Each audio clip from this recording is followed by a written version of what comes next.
Hi, everyone. Welcome back to 305 Insights.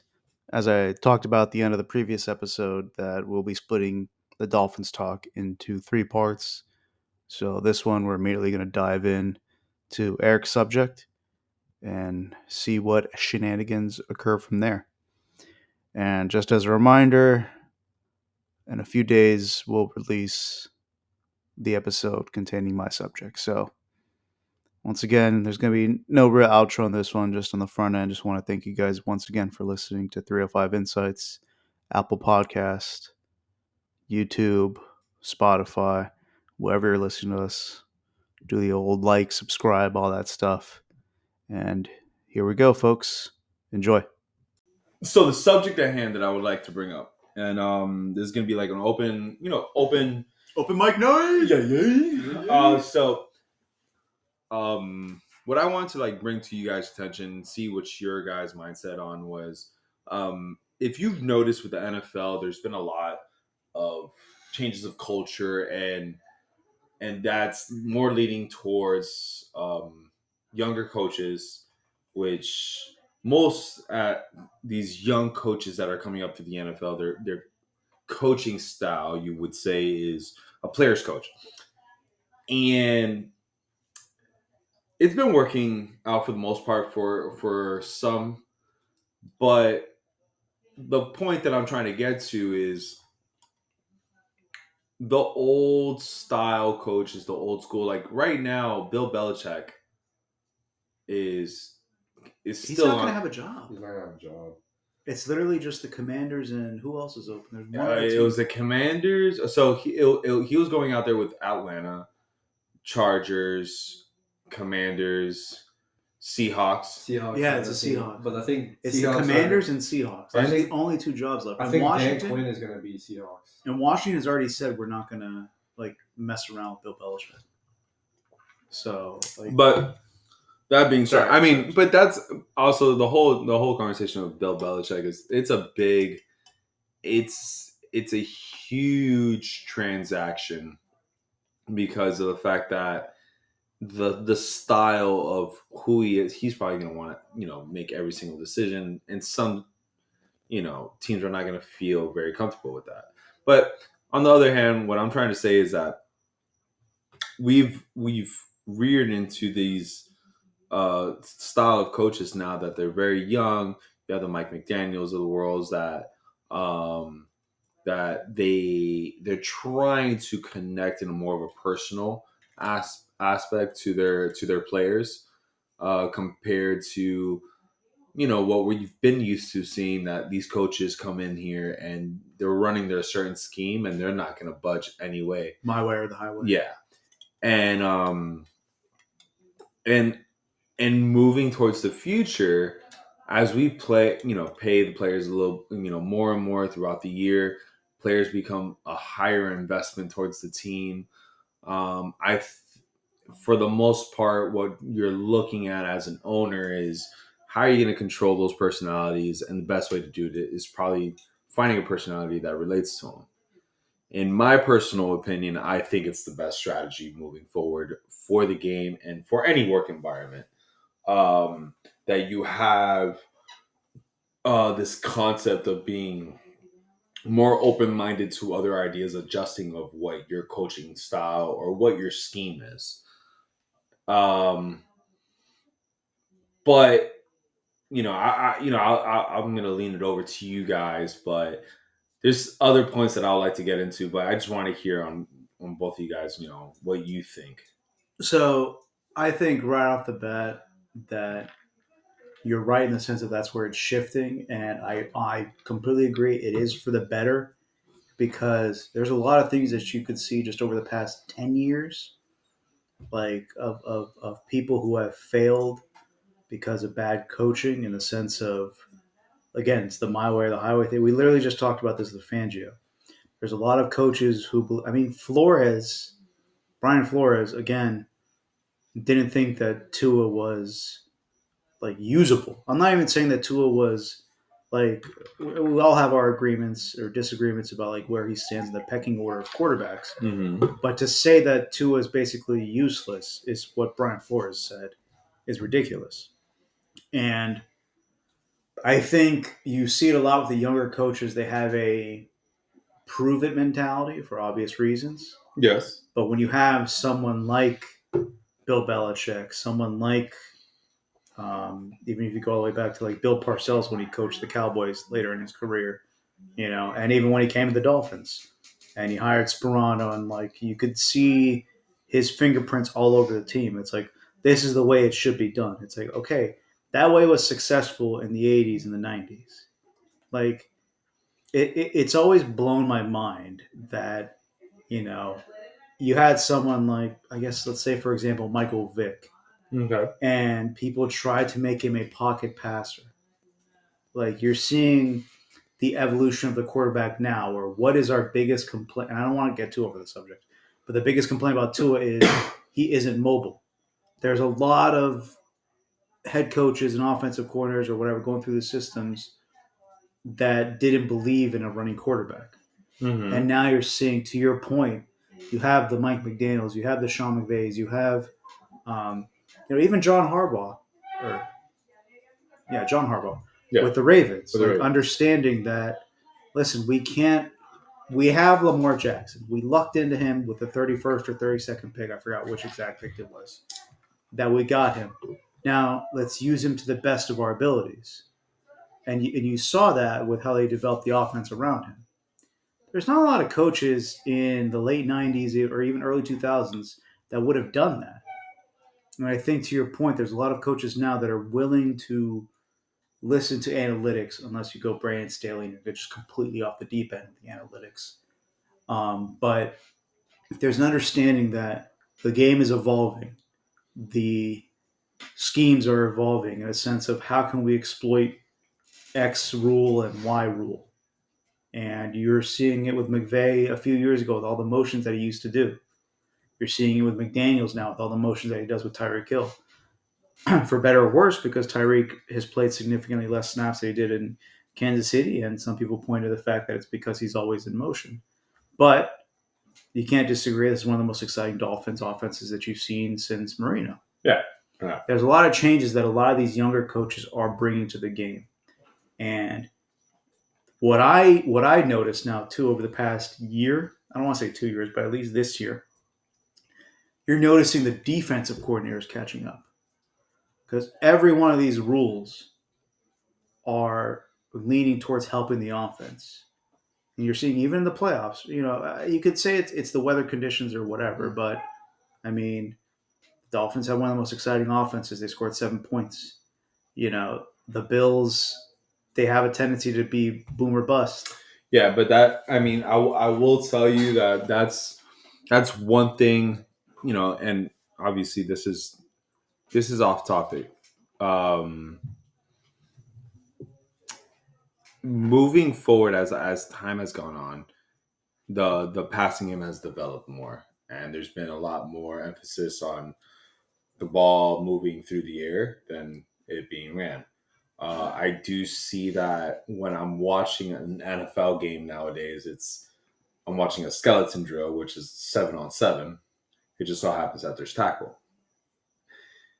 Moving forward, there's gonna be some person, some coach that's gonna try to bring back that nose, run it down your throat because of the personnel that how positions are getting recruited now.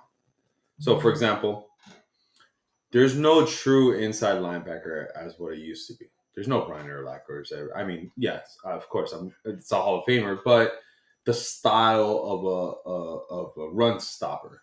I mean, like you're saying though, you could Zach point Thomas. to Zach. You can point even to the newer Brian generation Urlacher, of not Dan Morgan. I forgot the other guy who played for the Panthers. Luke Kuechly. Luke, yes, Yeah, Luke you had Kuechly. him. You had Patrick Willis. I Patrick believe. Willis, yep. Yeah, Ray like Lewis. you had those guys. Ray Lewis for damn near 7 decades at this point. But you had those guys, like you said, you could point to. I mean, outside of Fred Warner, like who do you think of when you think of like linebackers right now? Clay Matthews. Like, Damn. But the point that I'm trying to get to is that the personnel of these position players are looking a lot different. like a Kiko Alonso.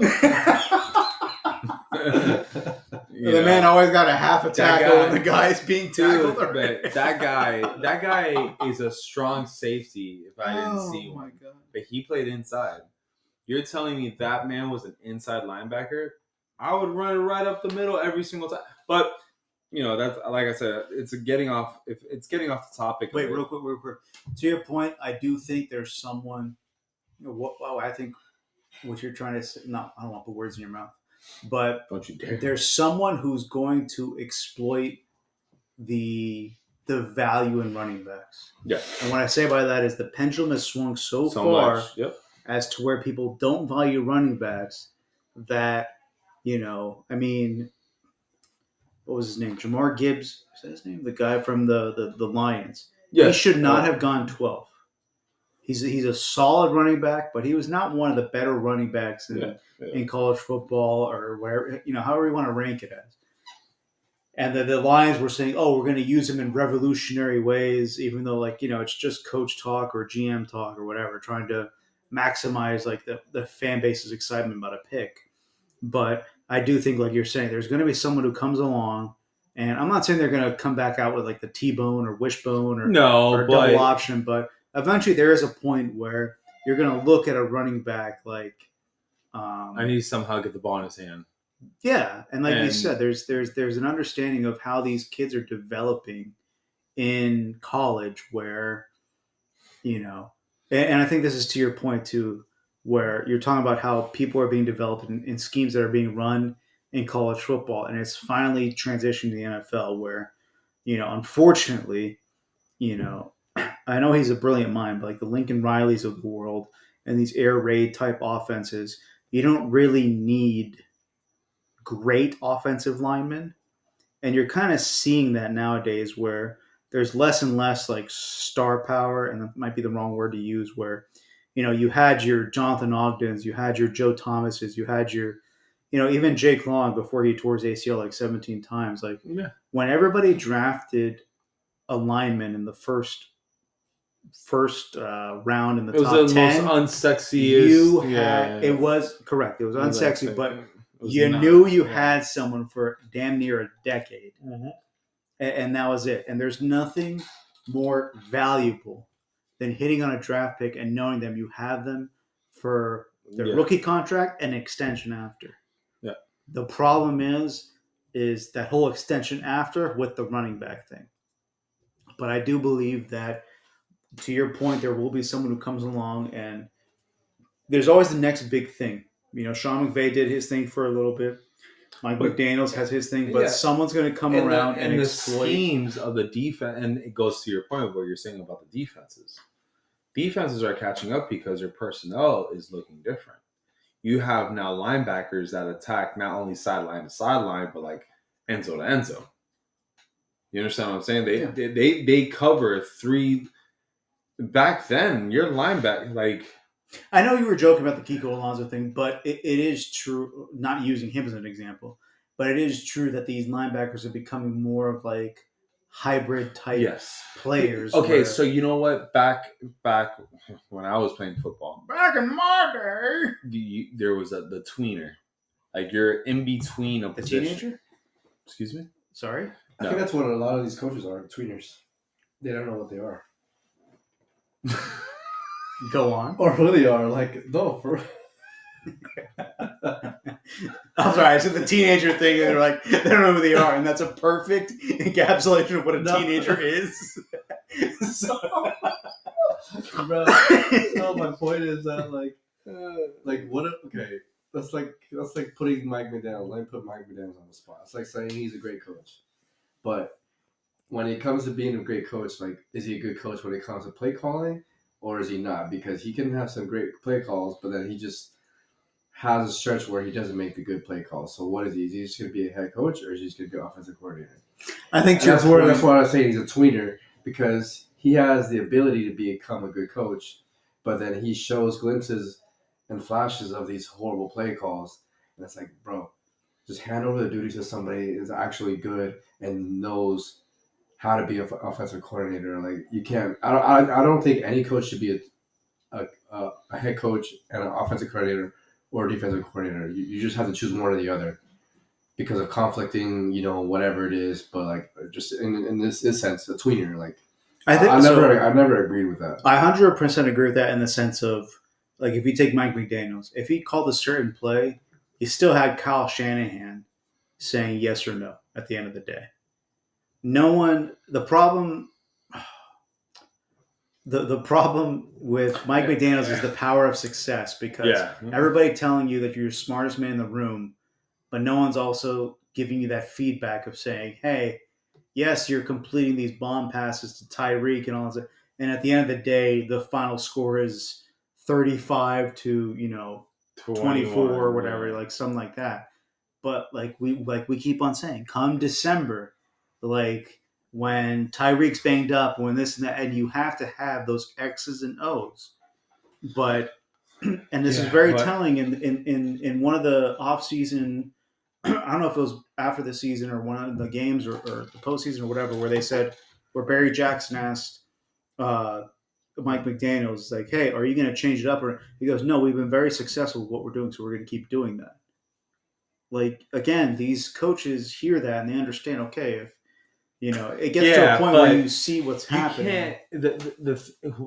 See, now we're like going off the rails here, because Mike McDaniels, you can look at, I think, because there's two ways of looking at it. It's either Mike McDaniels is coaching to what he has, which is the right way to coach. You coach to what you have, right? And he's coaching to what he has, and it's just not delivering. I think we've seen the max potential of the personnel that he has already and the way that it's using. We've already touched the ceiling, so to speak. Yes. And it's like, okay, so you have that, and then it's what else do you want from him? Because now what we're asking for is for him to call a perfect game. There's times that as a player you bail out a coach, just like coaches bail out players. When have you? I mean, watching. I can't. Okay, so my only thing, I understand what you're saying, but and again, we've hammered this point on multiple podcasts, but when Raheem Mostert against the Bills 2 years ago had 100 rushing yards, and then you only rushed the ball like 4 or 5 times in the second half, and then I think it was this year against the Bills too, where they had 107 or 106 rushing yards, and they finished with 116. You can't tell me that the players have to bail out the coach there when you're only calling like 4 rushes, and out of one of those 4 rushes, one of them is a pitch. It's not a plural players. It's a singular. It's Tua. He puts the ball in Tua's hand and put a game away. That's what he does. But again, and then doesn't put it away. But the problem is, okay, you're saying bailing out the player and bailing out the coaches. This is the part where where at least when I say, "Oh, you're the smartest guy in the room," and you're seeing that Tua is successful 30% of the time in the second half, yet you're refusing to run the ball. Like, and then out of the 4 times or 5 times that you ran the ball, one of them was Tua running and then pitching it to A-Chain like 5 yards behind the line of scrimmage, and then say, hey, break through all the tackles and get some positive yardage. That's a problem I have with McDaniels, is where and I get what you're saying. If Tua is a first-round pick, top 10 pick, he should be able to do certain things. I do not disagree with that. However, McDaniels is putting this team in a position to lose, because you've always said you run to set up the pass. And then when the defense knows that there is no run, how much does that eliminate for Tua altogether? Yeah, but also too, would you ever think about the defense looking at, like, because if I was going against the Dolphins, I'd take away the run game and make Tua beat us with his arm. You get me? So, like, I'm going to stuff the run game. I'm going to sell out on the run game. And then once you get to a point that Tua is gonna have to throw to win the game or make it more competitive, I'm willing to live with that. Because you're right. You're right of the designs of the plays, but it's Tua doesn't extend. There's time. Like I said, he has to call a perfect game in order for the Dolphins to win. I don't think he has to call the perfect game. I think he's unwilling to make adjustments. Because again, when you're saying if the defense is selling out for the run, what they're literally doing is we're going to cover the run, we're going to double team Tyreek Hill. That's what they're doing. And they're saying throw to Cedric Wilson, throw to your tight end, throw to Jalen Waddle who's hobbled.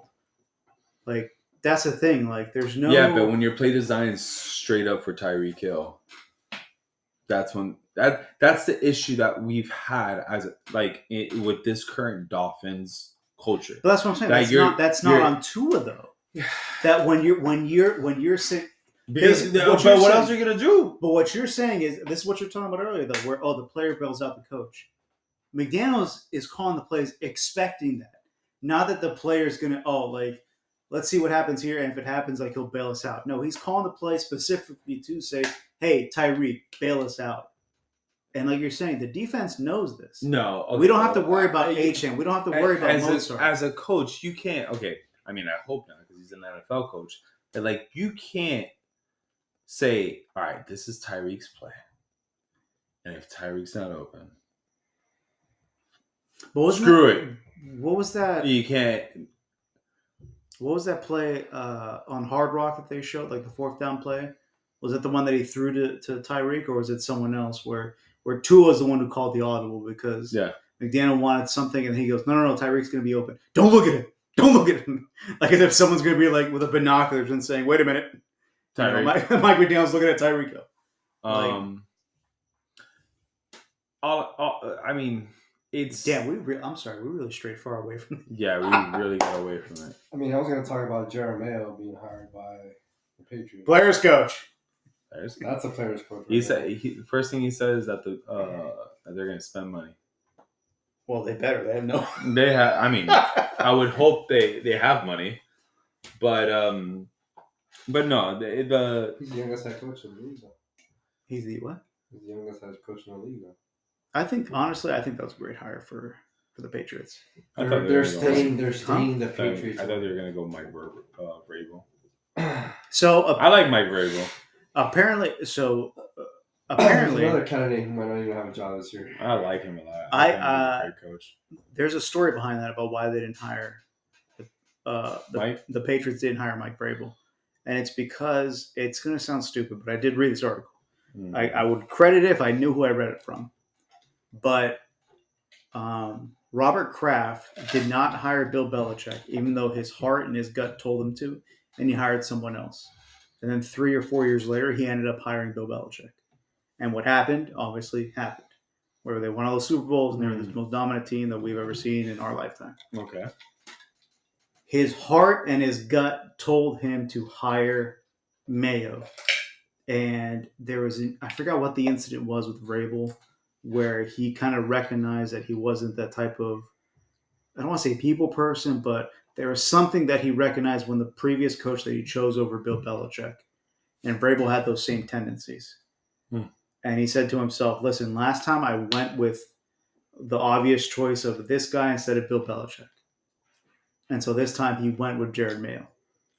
Besides the fact that he had in his contract that he was going to be the next head coach. Besides that, this whole story here is another reason why that Robert Kraft actually wrote that into his contract, because he saw what Jared Mayo could be and how he developed relationships with all the Belichicks, not just Bill, but his sons, who was one's I think on the special teams coordinator, the other one's like a defensive coordinator or defensive assistant, something like that. So he really and the way he communicates with players, and I think Robert Kraft understands that this team, again, for all Bill Belichick's brilliance on defense, there are so many problems on offense that it's hard to say after 20-something years we need to rebuild. Yeah. This ain't working, and we're gonna have to We don't know if this is rock bottom yet, but Jared Mayo is willing to like, hey, let's find the bottom, let's go up from there. Ooh. And that's why That's why I think that that was a great hire for them, as opposed to going to the Vrabel way. Where, and I'm not saying Vrabel's a bad head coach, but I think No. Vrabel would have been the type of guy, not win now, but they might have used resources in the sense of like, let's go get a Kirk Cousins or this and that, and delay the inevitable of what this team is, where you need a hard reset. They'd rather go with a hard reset with Gerard than with Mike. Is that what you're trying to say? Yes. If you want to win it now, you go with Mike. If you want to rebuild, you go with Gerard. The problem is, if you do the win now, you're not going to win. Oh yeah. In that scenario, but like, and again, like the stuff that Vrabel did with that Tennessee team is pretty impressive. Yeah, I know. And I think that's the reason why he left, because he's like, dude, I took this into the AFC Championship and nothing from the office backed me up. I think he was done with that team once they traded away AJ Brown. Yep, because that was not his call, and then the guy was immediately fired before the season started, or something crazy. And then stuff did you see it in the draft? He was upset with the draft too. That you saw him when they submitted the draft pick. He's shaking his head. But you clearly saw it too in the sideline. Like, he just didn't want to be there. Like, it just body language. Like, also too, he was known to like, yeah, losing sucks. Like he said in the post, one of the post games. So now, do you think Mike can find a job before the season starts? No, I don't think so. I mean, there's two teams left, and honestly, it looks like Bill Belichick's not going to get a job. I think he'll be a great fit for Seattle. I do too, because Seattle is basically. I'm talking about Mike. Oh, damn. I was talking about Bill Belichick. No, because wouldn't you think? I mean, it's not a lateral move. It's not a lateral move. Going from Pete Carroll to Bill. No, it's not a lateral move in the sense that I think they're both old. Yeah, that's what I'm saying. No, like, they're both old. But like, that's what real people do. They get old. I think that what Seattle has gone away from, that they were very strong. Like that was their strength. It was their defense. And that's supposed to be Pete's. That when they were peak Seahawks, their defense was immaculately really good. Really, really good. That was a Russell Wilson era. But I think they do have good pieces on their defense, which is why I think Bill would be good for them. That's why I would agree with you. If you're stuck because for some reason, whether it was Pete or the GM or whoever was just like, hey, Geno Smith is still a good idea, and you signed to that 3-year deal or whatever it was. Years? I think it was 3 years, 120 or something like that, right? Wasn't it? That's rough. It was something ridiculous. That's rough. But that's what I'm saying. Like, listen, be better than 2. So what is wrong with you people? But in the sense of like, you have enough talent on that offensive side where you have Tyler Lockett and you have DK Metcalf. By the way, I will not. This is completely off topic.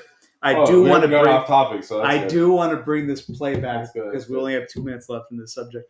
But when DK Metcalf, I'm starting off words because it just gets me. I get a Nick Chubb thinking about this. When he chased down Budda Baker, that is still one of my favorite plays in NFL history. When he picked it off, and then Budda Baker, because he has that stupid visor. By the way, that guy's combine was insane too. If you look at video of his combine, by the way, DK and what's his name were on the same team. AJ Brown, yeah. So it shows you how good. Yeah, they just draft. Good job, Hugh Freeze. They literally draft trees. But to me, that video is still funny because Budda Baker's got that visor on, but you could still see his reaction of WTF. This guy caught up to me. Oh my god! But yeah. Anyways, coming up next, we'll stay on subject with my subject because I'll be the moderator. We're going to talk about Josh Allen? Elite?